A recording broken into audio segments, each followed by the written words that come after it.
right, so how did we get here? Well, let's explore, and I'll let you know through a series of pictures and videos. Here we go. So this first picture shows a side-by-side comparison of a stock lock-off plate versus how I modded one. You can see that I routed it out with a Dremel and drilled it with a step bit or multi-bit on my drill to make it fit the latching switch that I was going to install. Now the way that I installed it, it was that's the little sanding, there's the unibit there. The way I installed it is it's always on to where I can just turn it on with the car off or not. I just, you do it by that switch. It latches. So meaning if you push it, it'll stay pushed in until you push it again. So yeah, there it is. And it's got a locking plastic nut on the back, and so you just put it in the hole there, and then you screw the locking nut on the back. And I'll show that in the next clip. See, there's the nut. And then just screw that on the back side there on those threads. There it is installed, screwed on.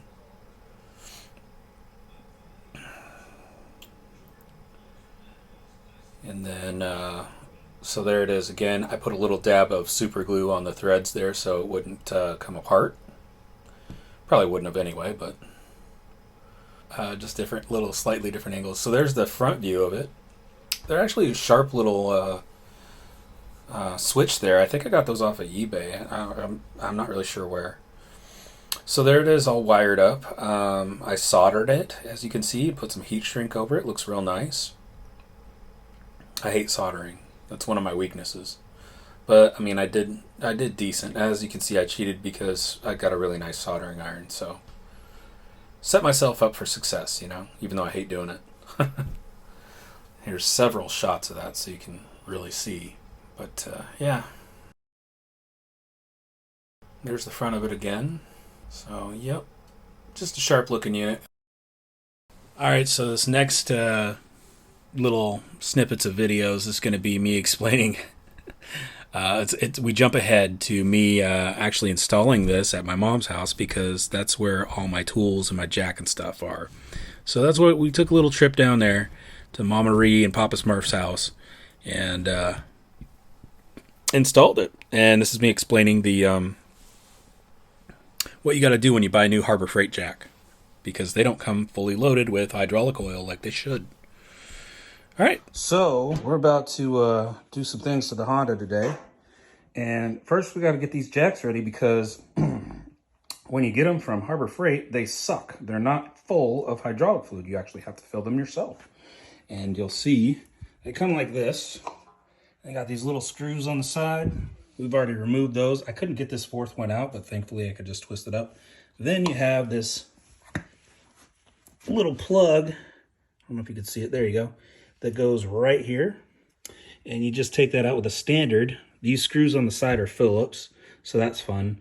And you just remove all those, and then you get a really big filter that's too big for the hole like I did, and then start dumping it in slowly. The hydraulic fluid is what I'm talking about. You dump that in there, and then you work this thing here, agitate it until there's no more bubbles, and then this thing should work properly like a jack should. I don't know why they don't ship it full of hydraulic fluid. I don't know, maybe there's some regulations or something they have to follow now, but it's retarded. I don't remember this ever being a thing until now, but there you go. So after I'm done with this, we'll show you what we're about to do.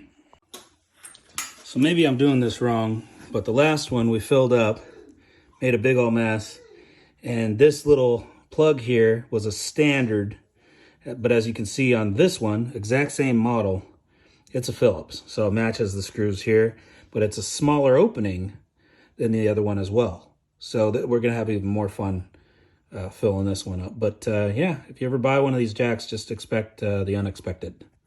All right, see you in the next clip.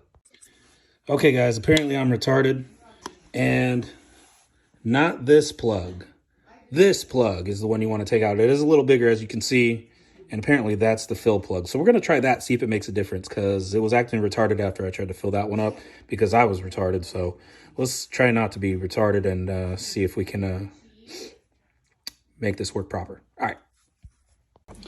Okay, guys, I don't know if you can see this, but basically what I've done is I pull this panel down. Here's my little switch.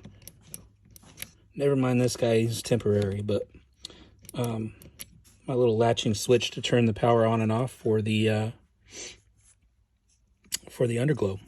And these push out. So here's the back side of them. You just push these together and they pop right out. And so that's all I used to build this little guy here. Again, this guy's just temporary for my radar detector. We're going to get an integrated system later. But anyway, then you just run your wires down the side of the car here. Run them all the way to the back. And so now I'm kind of just dealing with that. Gonna hook it up to the battery here. I got a distro block on each side of my battery here. I'll post the information on what battery I'm running, so just in case you guys are curious. But yeah, so we're moving right along. I'll have another update here in just a second. Okay, guys, it's update time again. I'm gonna do this over. Okay, guys, it's update time again. Just to let you know, I found a little something here, right? Little plug. If you go up under the bumper here, you will find it. Basically, I don't know if you can see it. I need to get a punk-ass flashlight. Anyway, it's up in there. Trust me. And I popped this little plug out. And ran the wire. I'm gonna need a fucking flashlight. Okay, guys, I got a flashlight now. It's update time, and I wanted to show you what I found. So, see this little plug here? That's actually inside the bumper here. Well, okay, round 3. I'm gonna try and explain this again without messing up with video here. So, I got my little handy dandy flashlight here to help us point this out, but I found this little plug, which actually resides in the bumper here. And mine's all covered up with sound deadening material. But right here, basically where my, it's right underneath this lip. Let's see if we can get you an underside shot of what I'm talking about. You see that there? That's where I ran my wire. And the reason I'm running it here, obviously, most of you guys are probably going to be doing that from under the hood because your battery's up there. But my battery's back here. Well, my secondary battery, and that's what I'm going to be running this off of. So as you can see, I've got the little distro blocks, as I said, on the battery. And that's where I'm going to make my hardwire connections here rather than using that stupid little cigarette lighter thing. So yeah, just an update of where I'm at. I'm going to make a little hole in that and then put that, put the wire through that so it's still pretty much waterproof, and I'll silicone it just to make sure that it is. And yeah, we'll go from there. Okay, guys, so I put some inline fuses in the wire in here, and pardon our killer dog in the background. And we got hooked up to the battery here, obviously. So we're about to check it out, see if it works. So, and then the next step will be mounting it, obviously, but let's see if it works.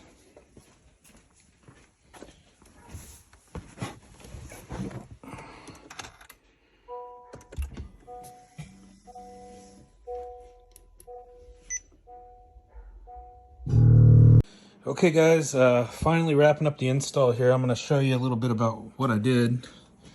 You can't see it in here, but I ran the lines for the power for the LED Underglow in the fender liner here, on the inside of the fender liner, and then underneath the car. And then what I did was, instead of using those clips, I just used zip ties. Now, everybody's going to have their own style. And you can agree with me or not agree with me on how I did mine, but there's a little, see if I can get you right where my finger is. There's a little hole here in the, I guess the frame of the car, whatever you'd call it, the chassis. And then there's a little lip right here. I used that to wrap a zip tie around. And then I just drilled holes in this little flocking, like underneath the car. It's actually pretty firm.